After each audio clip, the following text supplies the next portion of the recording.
शराब बेचने वाले लड़के हैं वो उसके पीछा करते हैं और वो उसको फ्रेंडशिप करने के लिए बोलते हैं। लड़की फ्रेंडशिप करने से मना कर देती है। लड़के वहीं पे मौजूद थे, उसके साथ में गैंग रेप करते हैं, मारपीट करते हैं, जाति सूचक गालियाँ भी बकते हैं। ये लोग मेरे घर पे आए, मेरी सिस्टर के साथ में छेड़खानी की इन लोगों ने, मारपीट की, बदसलूकी की और घर पे मोबाइल फेंक के चले जाते हैं। लड़के उसको बंदूक दिखाते हैं और कहते हैं कि अगर आपने हमारे साथ फ्रेंडशिप नहीं की, हमारे साथ दोस्ती नहीं की, तो हम आपको और आपके परिवार को जान से मार देंगे। मामला ये है जी, 26 अगस्त की रात को मेरी सिस्टर को गांव के 7 बंदों के द्वारा उठा लिया जाता है, 7 लड़कों के द्वारा उठा लिया जाता है। मेरी जो सिस्टर है वो गांव के एक स्कूल में 10वीं कक्षा की छात्रा है और वो स्कूल में पढ़ती थी। गांव के कुछ जो चिट्टा गांजा बेचने वाले लड़के हैं, जो शराब बेचने वाले लड़के हैं, वो उसके पीछा करते हैं और वो उसको फ्रेंडशिप करने के लिए बोलते हैं। लड़की फ्रेंडशिप करने से मना कर देती है, ठीक है। उसके बाद में क्या होता है कि जो आरोपी हैं, जो लड़के हैं, वो लड़के उसको बंदूक दिखाते हैं और कहते हैं कि अगर आपने हमारे साथ फ्रेंडशिप नहीं की, हमारे साथ दोस्ती नहीं की, तो हम आपको और आपके परिवार को जान से मार देंगे। लड़की ने घर पे 1-2 बार बताया। लड़की के बाद घर पे बताने के बाद हमने उनके घर वालों को शिकायत की। एक बार पंचायत हुई, पंचायत में हमने ये बात रखी। उनके घर वालों ने आश्वासन दिया कि आगे से ये गलती नहीं होगी। उसके बाद में कोई छेड़खानी नहीं हुई। उसके एक दिन पहले, मान लो 26 अगस्त का बात थी, 25 अगस्त को गांव के 2 एससी समाज के जो लड़के हैं, जिसका नाम अमन है, सज्जन है, ये भी एक अपराधी प्रवृत्ति के लोग हैं। इनके ऊपर भी मुकदमे चले हुए हैं पहले से ही। गांजा बेचते हैं, चिट्टा बेचते हैं ये लोग। पुलिस इनको पकड़ने में नाकामयाब थी पहले से ही। इन लोगों ने मेरे घर पे घुसने की कोशिश की, जबकि हम खेत में गए हुए थे। ये लोग मेरे घर पे आए, मेरी सिस्टर के साथ में छेड़खानी की इन लोगों ने, मारपीट की, बदसलूकी की और घर पे मोबाइल फेंक के चले जाते हैं। मेरी बहन ने मोबाइल गली की तरफ फेंक दिया। बाद में वो ये धमकी दे के गए, अगर आपने ये फ़ोन ना लिया तो तेरे घर वालों को और तुझे जान से मारेंगे हम। और हमारे घर की तरफ फ़ोन फेंक दिया और वहाँ से वो भाग गई। उसके बाद में क्या होता है कि 26 अगस्त की रात को, रात के 1 बजे हमारे घर पर 4 लड़के आते हैं, जिसका नाम राकेश था, बच्ची था और एक सोनू था और एक शायद शिवम भी था उसमें, जो अपरिचित है, हमें दिखाई नहीं दिया वो लड़का वहाँ पे। कैमरे में रिकॉर्ड नहीं है और उसकी शक्ल अच्छी तरह से ध्यान में नहीं है, वहाँ पे दिखाई नहीं दे रही। ये लड़के घर पे घुसते हैं।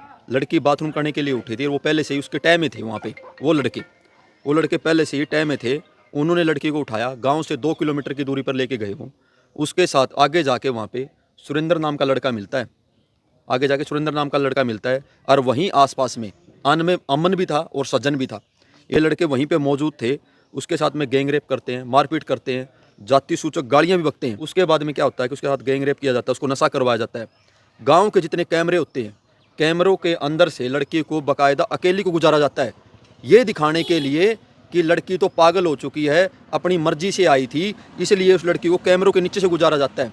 लड़के बाकायदा बाद में कैमरे में रिकॉर्ड हो जाते हैं। जब लड़की को 4:45 पे घर पे छोड़ दिया जाता है, तो उस कैमरे के अंदर, जब गली के अंदर कैमरा लगा हुआ है दूसरी साइड में, उसके अंदर 3 लड़के ऑन मौके पर गिरफ्त में आ जाते हैं, कैमरे की गिरफ्त में, जिसमें एक राकेश था, एक सोनू था, एक बच्ची था। सोनू बाकायदा मोटरसाइकिल चला रहा है और उसके साथ में लड़की बैठी हुई है। उसके बाद में बच्ची बैठा हुआ है, अलग मोटरसाइकिल पर राकेश है।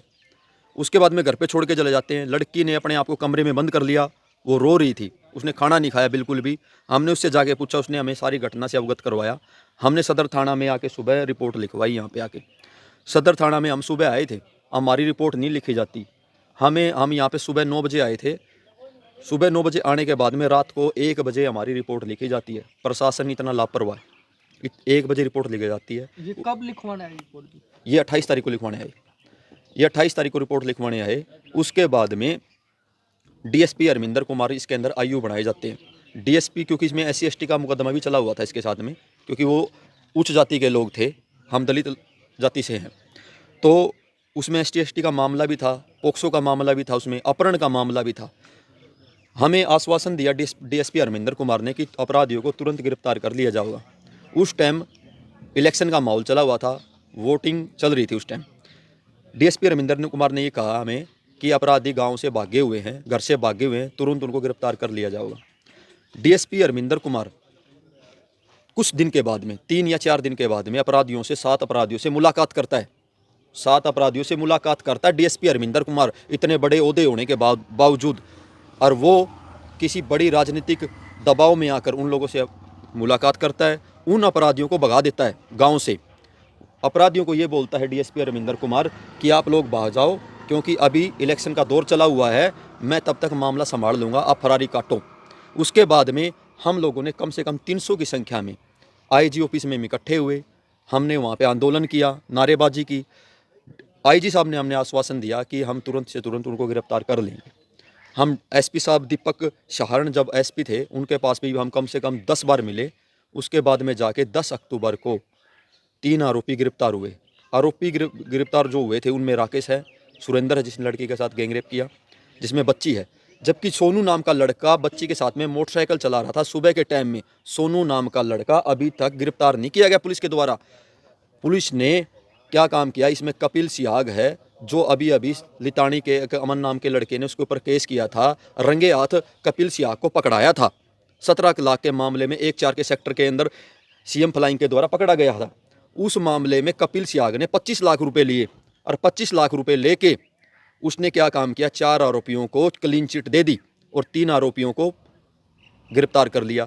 अब वो 4 आरोपी 18 अक्टूबर की रात को, जब मेरा खेत 2 किलोमीटर पड़ता है गांव से, तो खेत से आ रहा था, उसको घेरा जाता है। 4 लड़कों ने उसको बुरी तरह मारा। उसका मैंने एमएलआर कटवाया, उसकी रिपोर्ट दर्ज करवाई सदर थाना में। सुरेंद्र एसएचओ थे यहाँ पे, सुरेंद्र जी ने हमारी कंप्लेंट भी लिखी, सब कुछ लिखा, लेकिन वो ऑनलाइन एफआईआर नहीं की, उसको रद्द कर दिया। कोई कार्रवाई नहीं, नगण्य सब कुछ, कुल भी नहीं किया, कुछ भी नहीं किया।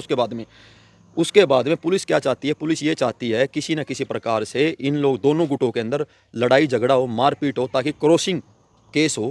क्रॉसिंग केस होने के बाद में अजीत के ऊपर या फिर किसी के ऊपर भी, लड़की वाली के फैमिली के ऊपर केस लगे, लड़के वाले के ऊपर तो लग ही रहा है, ताकि इनका समझौता हो। लेकिन हमने बिल्कुल शांति से हम बैठे रहे, हमने कानून के ऊपर विश्वास रखा कि मतलब हमें इंसाफ मिलेगा, लेकिन हमें अभी तक इंसाफ नहीं मिला। हम सीएम साहब से भी मिले, मैं सीएम साहब से 25 अक्टूबर को मिला था। मैं सीएम साहब ने मुझे आश्वासन दिया कि आपके साथ में न्याय किया जाएगा, गिरफ्तार कर लिया जाएगा।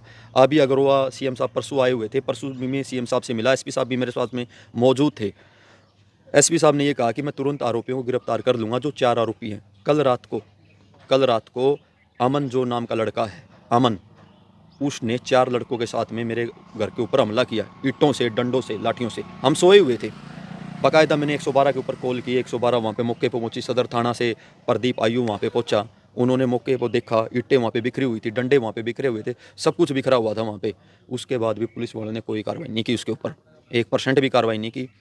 होता क्या है कि सर, उसके साथ में एक लड़का, अमन के साथ में एक लड़का था जिसके पापा अनुज नाम है और उसके पापा का नाम खंडू है। तो आप वजह क्या मानते हैं? पुलिस कप्तान के आश्वासन और मुख्यमंत्री के कहने के बावजूद भी कोई कार्रवाई नहीं क्या है। कोई बहुत बड़े राजनीतिक हाँ, राजनीतिक षड्यंत्र है, क्योंकि इसमें एक गुज्जर समाज के जो लड़के हैं 5 इसमें कांड में आए हुए हैं, और गुज्जर समाज का एक बहुत बड़ा जो उनका आका है, गुज्जर समाज का, उसका नाम नहीं लेना चाहता मैं, आका है, जो कम से कम 500 किलो का मालिक है, उसकी डायरी में ये कांड हुआ, पहले भी हुआ है, और उसने ये सारी शरारत की है। उसी के ये पाड़े हुए गुंडे हैं, ये वही ये काम करवा रहा है, उसी ने करवाए हैं, और उसने ही 25 लाख रुपए आगे तक पहुँचाए हैं। जो गैंगरेप का आरोप लगा रहे हैं, क्या मेडिकल रिपोर्ट? हाँ, मेडिकल रिपोर्ट में प्रूफ हो चुका है, मेडिकल रिपोर्ट आ चुकी है, मैंने मेडिकल रिपोर्ट करवा दी मैंने। ये कपिल सियाग कौन है जिसके ये सीआईए इंचार्ज है, सीआईए 2 का इंचार्ज है, जिसने 4 आरोपियों को क्लीन चिट दी है। अब आपको जनता देख पा रही है, बड़े बड़े आला अधिकारी क्या मांग कर रहे हैं?